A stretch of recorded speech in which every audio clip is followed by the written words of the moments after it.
everyone, this is JoyboyP here with a re-review or part 2 of the AeroCool Mechatron case.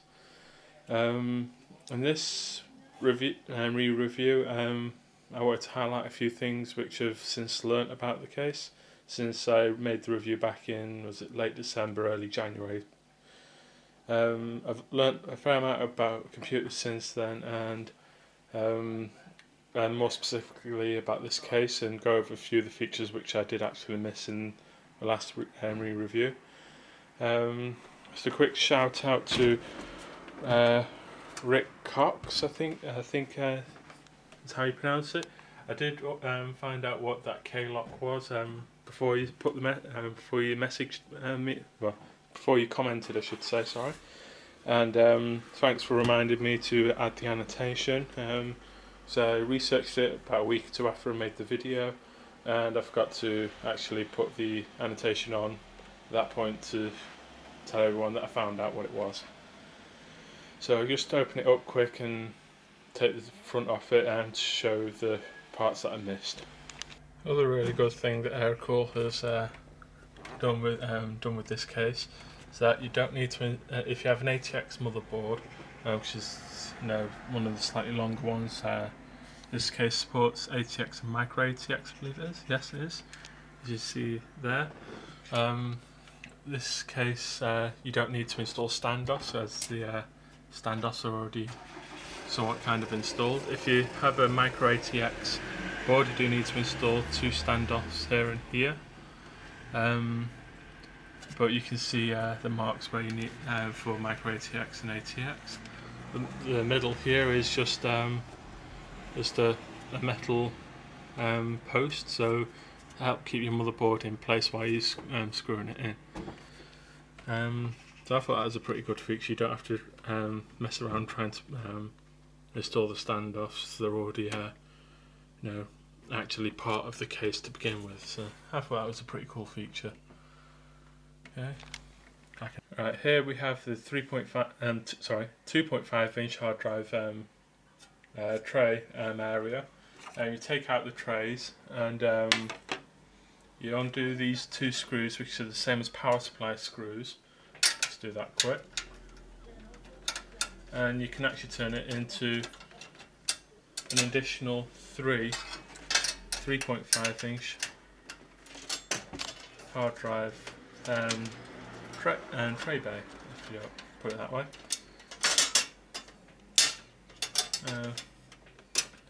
It just pops out, if I can, down there. There are little slots in the bottom here where these 2, if you can see them there, these 2 bits slide in, and stick one back in for the moment.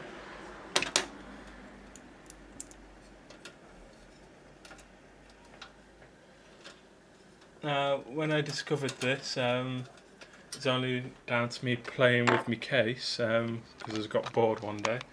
As you can see, I've now extended it out, and down here the 2 slots where it originally was, and it screws onto this point here. Now we have an additional 3 slots for 3.5 inch hard drives. I'm not entirely sure what this little bay area for is at the top. I can't seem to find any particular use for it. You can buy more of the 3.5 inch trays on the AeroCool website, so you just slide them in there and it fits like a treat.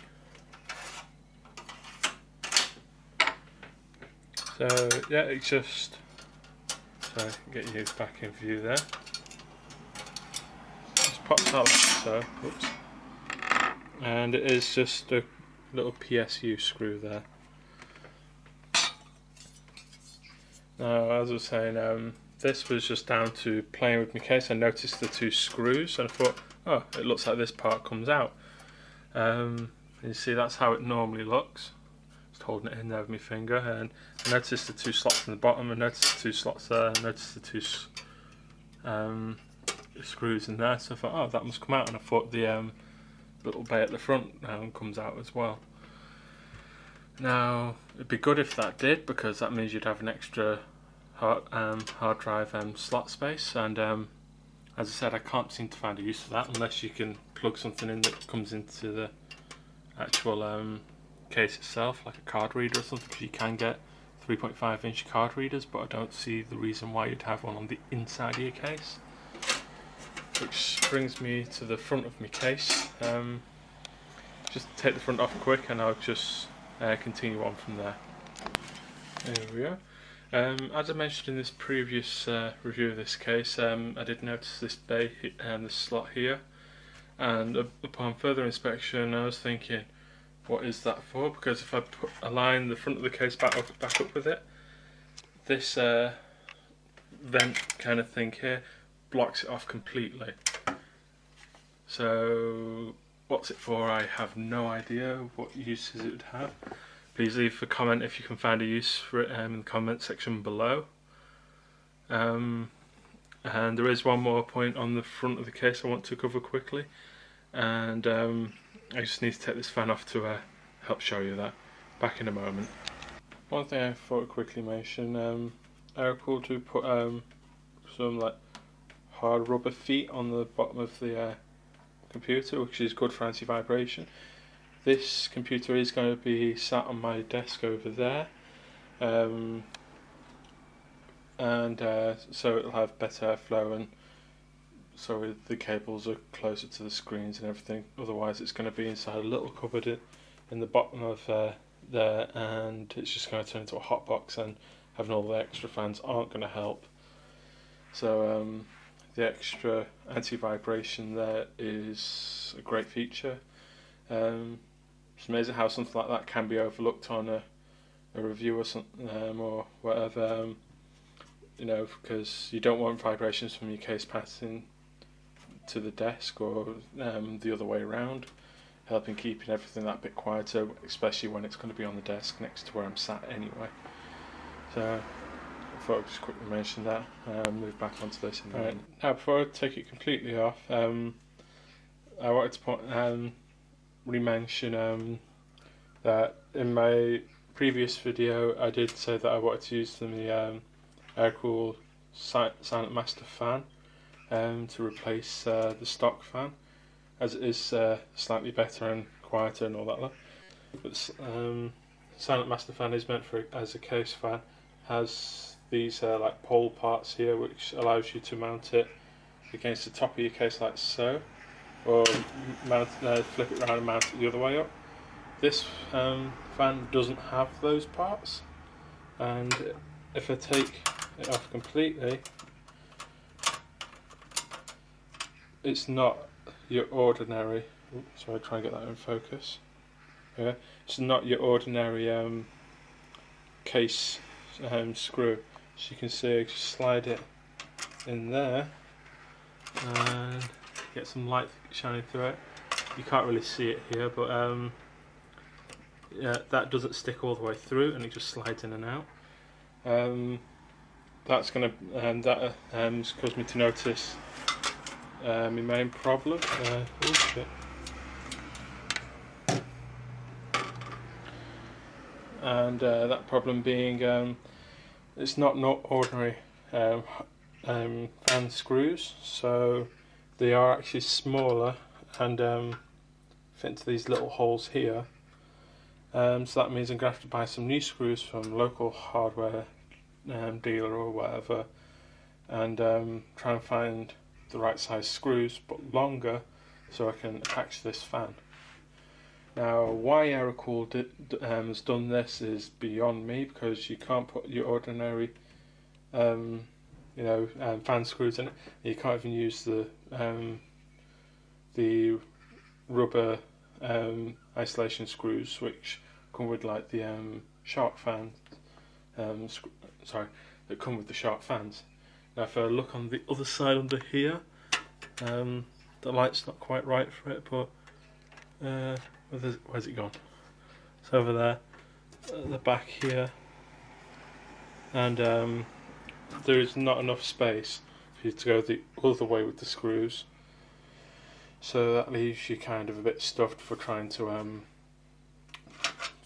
mount this one. As I said, it needs to buy longer screws. So a bit of a longer rant there. One thing I did like is so all these perforated holes for maximum airflow, like on this side, that'd be cooling down basically just your cable management, but you still get the airflow back there, and it also covers the very ends of your like SATA connectors for your hard drives and so on and so forth. So yeah, some manufacturers like ViBox just slap a fan on in front of it, and there's next to no airflow passing through the case at all from the front. I'll leave a link in the description for my rant on the ViBox case. But here you can see the mounting holes for the 12 or 14 centimeter fans, so you can bring it right up to here with two 12 or 14 centimeter fans. Of course, then you've got your ODD bays there. Right, let's just bring this back up right. Oh, bugger. Forgot that was hanging off. Right, here we go back again. I've put this back on. One thing I did forget to mention, if you do make it into 3.5 inch bays, you won't have as much space for your graphics cards. The graphics card I've got is 295 millimeters long, and this case does support up to 330 millimeters, so I've got plenty of space to begin with. One thing I almost overlooked again, sorry, in the bottom here, if you have a really long power supply like my Be Quiet Power Pro 10, you won't have enough space to fit a 12 or 14 centimeter fan in the bottom here. The Be Quiet Power Pro 10 comes to about this length and doesn't leave quite enough space for a 12 centimeter fan, so do check before you buy your power supply. If you've already got this case, make sure that it's going to, if you want to put a fan in the bottom, be quiet, sorry, if you want to put a fan in the bottom, make sure your power supply isn't going to be too long for that. As I mentioned earlier, I did want to put a dual 14 centimeter radiator in the top here, but I didn't take into consideration how thick it would be, and the heat sinks up. Sorry, just wait for those vehicles to pass. The heat sinks on my motherboard would block it, so I can't do that. As you know, I've got the Lichtech 120X cooler instead to be mounted on the back here. I was thinking of putting it on the outside, but because of this raised area here, you wouldn't have a good seal against the radiator, and having the fans on the inside, you wouldn't have a good seal against the radiator, and you'd lose performance that way. So I decided to just stick with having two 14 centimeter fans on the top and just having the smaller liquid cooler on the front there. Now I did forget to mention that it is toolless. I'll get some better light on that, sorry.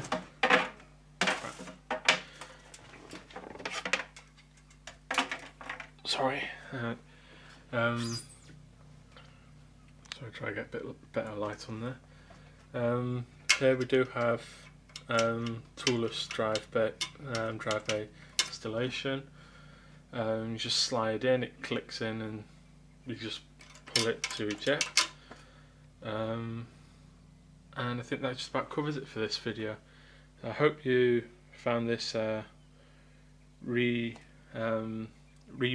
of this case useful. Covered more important things there. Some slightly annoying things that from AeroCool, such as not being able to put this fan in because they use some stranger screw mounting option. Why they did that is beyond me. But yeah, I hope you found this re-review useful, and that's it from me. If you like this video, like it. If you dislike it, put a like anyway. Please comment on any further things that I might have missed. Yeah, thanks Rick Cox for telling me about the K-lock on the bottom here. Not useful to me, but at least I put the annotation on the other video. Thanks for reminding me anyway. Yeah, so yeah, thanks for watching. This is JoyboyP signing out.